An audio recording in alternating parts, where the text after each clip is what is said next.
The documentary reveals ISIS taking control of the 5,000 square kilometer region of Somalia. It's a self-financing hub. It's done through extortion and global money transfers. This is to be expected of a region like Somalia, is it not? And you can draw from other instances across the African continent.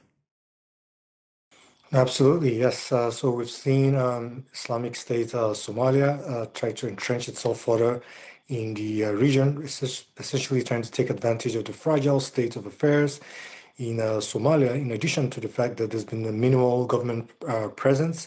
And so what they've tried to do is to leverage on this and take advantage by intensifying their reign of terror. But even more importantly, they've tried to use this avenue as a platform to intensify their recruitment drives on the one hand, and also to shore up their financial war chest.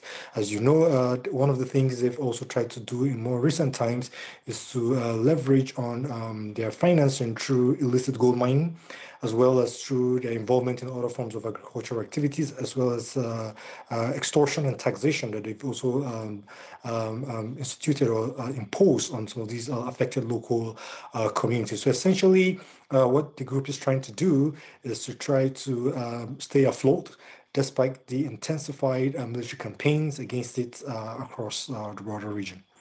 Let's take that now to Samira Guide. Samira, Folahanmi, just drawing on the way that Islamic State is able to finance their motives. Now, I mean, it's carried on, and you've been a former security advisor to the Somali Prime Minister. Do you believe that clan leaders in areas like Puntland and officials have turned a blind eye for too long because of the money transfers, or is this just simply a case of a fragile state in Somalia allowing this to happen?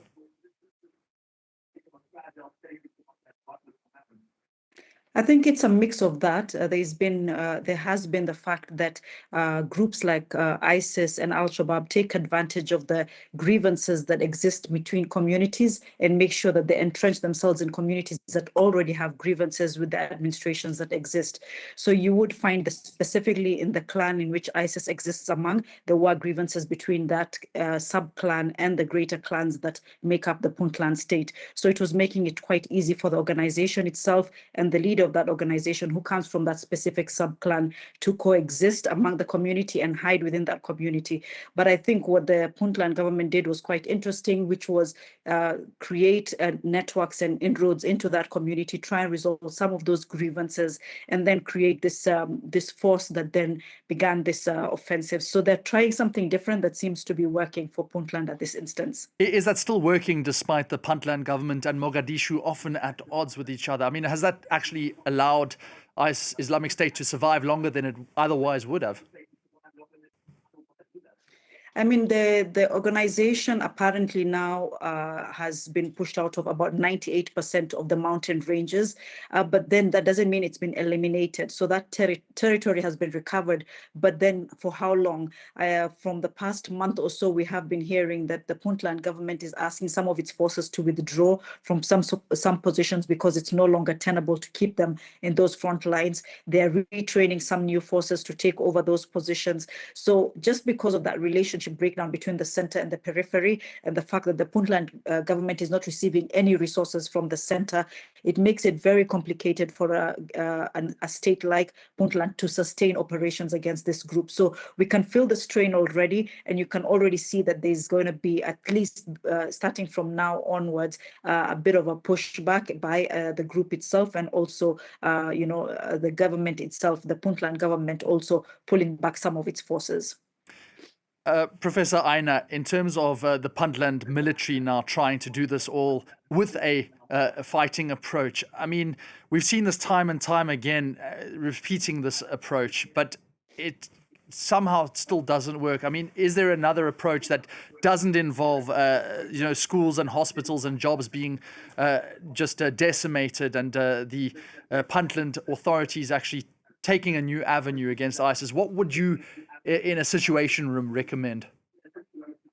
So absolutely. Again, as we've seen all across the world, particularly in the areas where you have fragility, as it is in Somalia, and of course areas that are particularly prone to conflict. The evidence has always shown, that an over-reliance on military tactics alone does not solve the problem. In fact, what that has actually contributed to has been the unintended protractedness of these conflicts over a period of time. And so a better approach might be one, that also, amongst other things, or rather in addition to these military campaigns and operations, would be one that adopts, non-kinetic measures, which also includes efforts particularly at ensuring capacity building for the subnationals, the state itself, and also ensuring that some of the socio-economic conditions or grievances that these groups have tried to take advantage of are being addressed. Issues, for instance, around high poverty rates, inequality, unemployment, mass illiteracy, and of course, also on the other hand, ensuring also that some of the political dimensions of this crisis also are given the attention that they require, such as poor governance, weak institutions, and of course, there's also the place of the environmental dimensions as well, issues burning around environmental degradation, such as climate change shocks, and on and on and on. So these are some of the things that also need to go hand in hand alongside these military campaigns to ensure, that there's some form of a balance and a concurrent measure to, to try to solve these problems beyond an over-reliance on the military approaches alone. And that's a huge institutional overhaul. Nonetheless, on the ground, they're still outsourcing all of their efforts. US airstrikes, UAE trained PMPF forces, they're all involved there. And they're being presented as the solution. But, I mean, doesn't outsourcing counterterrorism efforts like this to foreign powers just simply entrench the very fragility and possibly corruption that let Islamic State take root in the first place? So actually, given the fact that these conditions right now aren't necessarily in Somalia's favor, given the fact, especially considering that it doesn't have the resources, to wage these offensives on its own, it's only imperative that it looks to other allies like the United States. And it's also important to note that since ISIS was dislodged from Syria, and Iraq, it's taken haven, particularly in Africa. So this is not necessarily just Somalia's war, but it's a global war that requires a global effort, to try to address these problems. So leveraging on these connections, and resources from the international community is particularly welcomed and also very important. But to address the point you just raised, yes, this has its own drawbacks, because then it limits the extent to which Somalia is able to take ownership of this efforts. But nevertheless, given the circumstances it's confronted with, like I mentioned earlier, with limited resources, its hands are pretty tied. It can't do very much at this point, rather than to look up to its other allies to try to wage this war, and bring it to an end. Samira, on that point, I mean, we've just heard there in that report as well, foreign fighters from Syria, from Yemen, from Morocco, they're all converging on Somalia right now, and this does seem to be the new hub. How do we really make sure that it doesn't go beyond the borders and actually the Horn of Africa doesn't affect the rest of the continent and beyond? It can really stretch far. I think the challenge that we have for Somalia is that we haven't given much focus to this group, and the approach right now is really just a federal member state dealing with the group with the support of course, the US and the UAE, like you've heard. What really is needed is more, a national approach towards it, sharing of the resources that are coming to the center to actually address this. When you look at it globally, this group is much more lethal compared to Al-Shabaab, which is agenda is more internal. The ISIS agenda is much more global, and then what we are having is a sub-state focusing on this group. So what we would need in Somalia specifically is the center-periphery relations to actually improve to the point where there's actual coordination when it comes to this threat and the threat against Al-Shabaab. And that at the moment is absent, unfortunately. And so what you have is what was mentioned is the US, the UAE, Kenya, and Ethiopia supporting this federal member state bilaterally to try and resolve this challenge. And at the moment, despite the successes that they've made so far, I think right now we're at a critical moment moment. A few days ago, the president of Puntland calling for, the forces in Puntland to focus on not just this war against ISIS, but infiltration among their forces, a threat that they perceive that is coming from the center because of the politics coming around the election. So there's much more at stake at this moment. And I think because the international community that usually used to manage or, monitor the relations between the center and the periphery and sort of quell tensions is right now absent because of other challenges like the Iran war and other things. I think we would need, again, a concerted effort by the international community that at this moment is very absent.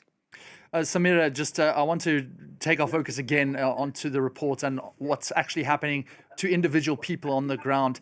Something I've personally found quite interesting is that those most affected are all observers of Sharia law, and they say that these members of the Islamic State, they adopt a completely different ideology to what Islam actually is all about. Can you explain to our viewers what this huge dichotomy is actually in terms of what Islamic State purports to be, but what they actually are? Okay, so Somalia is a 99.9% a Muslim state. It has practiced Islam from the beginning. I mean, it was one of the places that Islam first migrated to when Islam was first founded. And so 99% of the population practice this religion. When these groups come into these communities, they come up with their own interpretation of the religion. They come up with new do's and don'ts, harsher translations of the Islamic script, especially when it comes to women, when it comes to businesses, what can be done in terms of businesses. They come up with even sometimes diversions of the religion when it comes to taxation or extortion, as we would call it. They demand some financing, saying it's zakah, when we all know that Islamically zakah is paid once and it's paid to the poor. Some of these groups take zakah, an annual fee, from businesses, from people taking part of their livestock forcefully. They don't allow for women to do business. They don't allow for them to be part of the community in terms of, teaching, providing health services. So they come up with their own interpretation that sometimes aids them in trying to control the community. And this is what I think the Somali people push back quite hard against. But because of their dominance and because there's no other government that's really protecting them from these groups, sometimes they resolve to migrating. As I listened to in the report, most of the territory that was being held by ISIS, the public had to move out of them and just leave small numbers back in those areas. And so that's, I think, the sad case for Somalia, where you find a lot of people leaving the rural areas where majority of these groups are and migrating to the urban centers where the government or federal member state capitals are, and putting a lot of pressure on those capitals, and the government not really extending itself beyond the capital cities. Folahanmi, on that final note, just in terms of that decentralized nature of the Islamic State and how it has occupied those rural territories, what is the danger in terms of actually containing it as a result of that fractured nature? And what message of hope is there in terms of containing the threat? Absolutely. So the danger in this regard is that it's able to leverage on this connection, particularly to the these affected communities within Portland on the one hand, and then also it brings it in direct contact with some of these vulnerable communities through recruitment efforts, and also of course pushing its propaganda, particularly in instances where we've had very minimal state presence. As you heard before, there's been a disconnect between the center and the periphery in this regards, and they are pretty much aware of this, and that's why they are also taking advantage of this.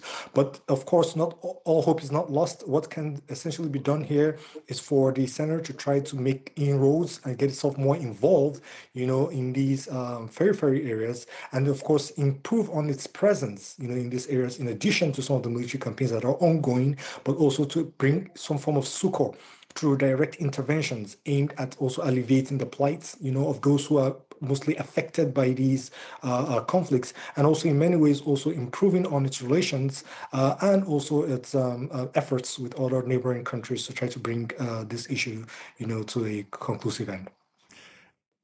That's where we're going to draw the line, but a good message of hope nonetheless. Folahan, Aina there from London's SOAS University, as well as Samira Guide from Nairobi, Kenya. Thank you so much for your insight, your expertise. And that follows our reporter, just focused there on Somalia as the new front line for Islamic State in the world.